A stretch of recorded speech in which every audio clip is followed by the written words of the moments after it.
그런데 이제 그렇게 한미 동맹을 그렇게 중시하고 미국을 신뢰하는 것 그런 시각이 있을 수 있겠지만은 우리가 되돌아보면 말이죠. 역대 미국의 한반도 정책을 이렇게 보면은 미국 대선에 의해서 뭔가 좌지우지되는 그런 측면도 있었던 것 같습니다. 그러니까 지난번에 이제 바이든에게 미국 기자가 그렇게 물었잖아요.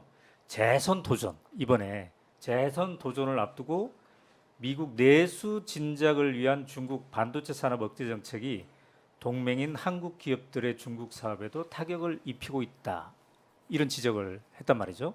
그러니까 바이든이 재선을 위해서 한미 동맹과 그다음에 대한반도 정책 이걸 이용한 게 아닌가 이런 이제 지적을 한단 말이죠.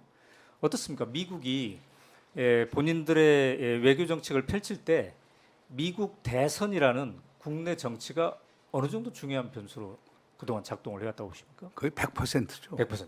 그러니까 팁 원일이라고 하는 전 네. 미 하원 의장 하셨던 분이 있어요. 그분이 네. 유명한 이제 명언을 남겼죠. 네. All politics are local. 음. 모든 정치는 지방 정치다. 즉 선거 정치다. 네. 그러니까 대통령이든 하원의원이든 상원의원이든 네.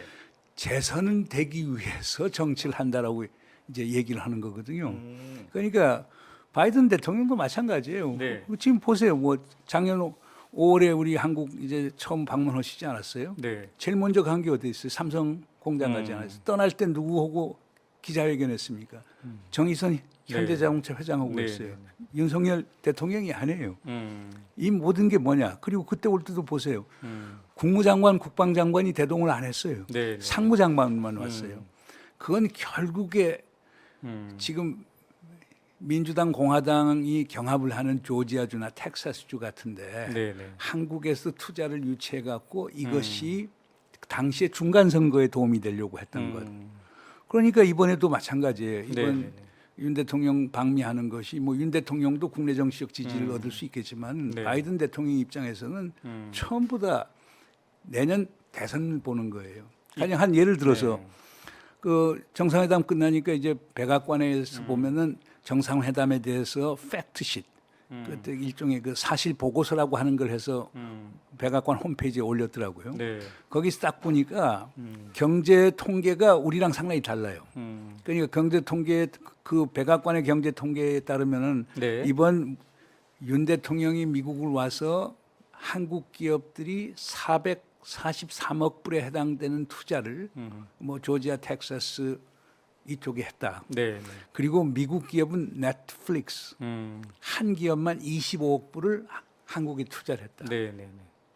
그러니까 한국 기업들이 미국에 투자한 게 거의 10배가 이제 10배 이상이 되는 거란 말이에요. 그렇죠. 거의 뭐 20배 되는 거죠. 네.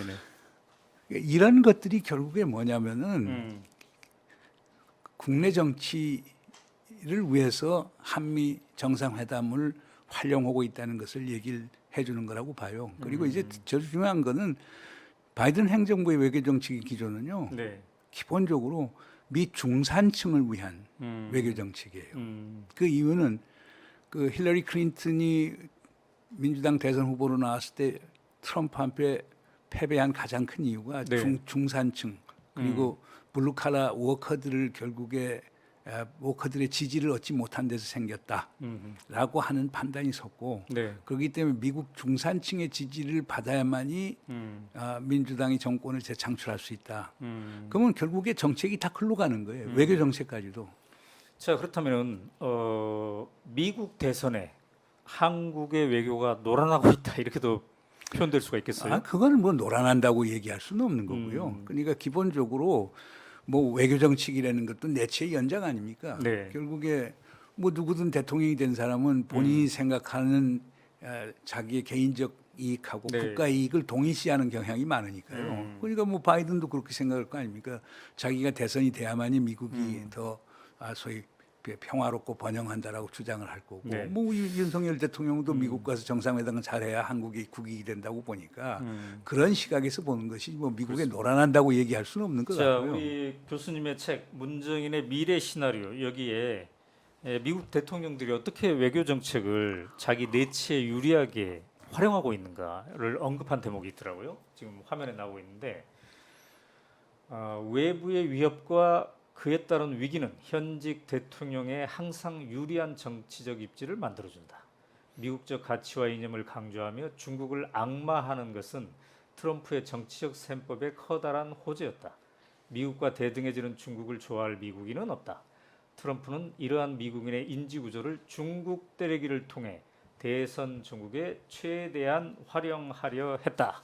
이게 이제 지난 대선 직전에 트럼프가 왜 그렇게 중국하고 패권 경쟁 노선을 견지하는가를 풀이하면서 책에다가 258쪽에 이렇게 적어놓었던 건데요. 다시 읽어보니까 정말 새삼 미국의 국내 정치와 외교의 관계를 잘 이해할 수가 있게 되네요. 네. 그 문제는 트럼프만 그런 게 아니에요. 지금 바이든도 똑같이 하고 있죠. 네, 바이든도. 네. 그래서 우리가 이제 한편에서는 우리가 미국 정치를 두고 볼 때 공화당, 민주당의 양당 구조 대결이지 않습니까? 근데 우리의 어떤 좀 시각 중에 일부는 민주당은 좀 한반도 긴장 완화와 통일을 좀 지지할 수도 있겠구나라는 생각을 한때 했었잖아요. 그런데 우리가 그 김대중 정부 이후에 쭉 지나오면서 한반도 정책에 개입하고 관여하는 미국의 공화당과 민주당의 입장을 보면은 이게 일치되어 있지가 않더라고요. 자기네들의 내부의 정치적 필요성에 의해서 강과 온을 오가는 그런 게 있지 않나 이런 생각을 해봅니다. 이제 그게 어디서 오느냐면요. 네. 한미 동맹이 비대칭 동맹이거든요. 그 미국의 힘이 우리의 네. 힘보다 훨씬 세고 우리가 미국이 기대하는 네. 뭐 소위 일종의 미국이 우리의 후견이 되는 그런 동맹이지 않습니까? 네. 근데 이제 이렇게 되면은 미 국내 정치적 변화가 네. 한미 관계, 한미 동맹에 미치는 영향이 상당히 많아요. 그러니까요. 바로 그런 이유 때문에 우리가 상대적 자율성을 찾아야 된다는 주장들이 나왔던 거죠. 네, 그래서 네. 그걸 노무현 정부 때는 그걸 이제 전시작전 통제권 환수를 포함해서 동맹을 대등한 동맹으로 가자, 그렇죠. 우리의 자율성을 갖자라고 나왔던 건데, 그러나 지금 윤석열 정부에서는 그럴 필요 뭐 있느냐, 그냥 미국에 줄 서는 게 더 안전하다라고 네. 하는 인식을 갖고 있는 것 같아요. 한반도 정책에 대해서 미국 민주당과 공화당의 참 이렇게 차이가 있구나라는 걸 특별하게 느꼈던 게 지난 2018년에 트럼프 김정은 정상회담 때 말이죠. 민주당에서는 되게 안 좋게 보고 이게 성과가 별로 없었으면 좋겠다라고 간절히 기도하는 듯한 그런 모션을 보이지 않았습니까? 그건 낸시 펠로시가 그때 대표적인 우리 케이스예요. 문정인 교수님은 간절하게 뭔가 성과가 있었으면 좋겠다고 생각했는데 그때 미국 민주당은 전혀 또 반대였어요. 그러니까 뭐 두 가지 이유죠. 하나는 이제 미국 민주당이 가치 시각에서 보니까 북한 인권 문제부터 시작해서 네. 북한 체제에 대해서 비판적인 게 상당히 많았고요. 다른 하나는 트럼프가 잘 되는 건 못 보겠다는 거죠. 그러니까 대표적인 얘기가 네. 2019년 2월 27일 날 가령 하노이 정상회담 때 아니 거의 같은 시간대에 낸시 펠로시가 네. 마이클 코엔이라고 하는 네. 트럼프의 개인 변호사를 미 의회에 세워서 청문회를 하지 않았어요. 네. 그래서 그 마이클 코엔 입에서 트럼프는 사기꾼이고 뭐 네, 인종주의자고 이런 그렇죠. 발언이 나오게끔 했거든요. 그러니까 사실상 그 다음 날 2월 28일 날 북미 2차 정상회담이 실패한 이유가 네. 아마 워싱턴의 기류하고도 무관치 않다고 저는 봅니다. 그러니까 그게 대표적인 케이스죠. 그러니까 미국이 그만큼 양극화됐다는 걸 얘기를 하는 거죠.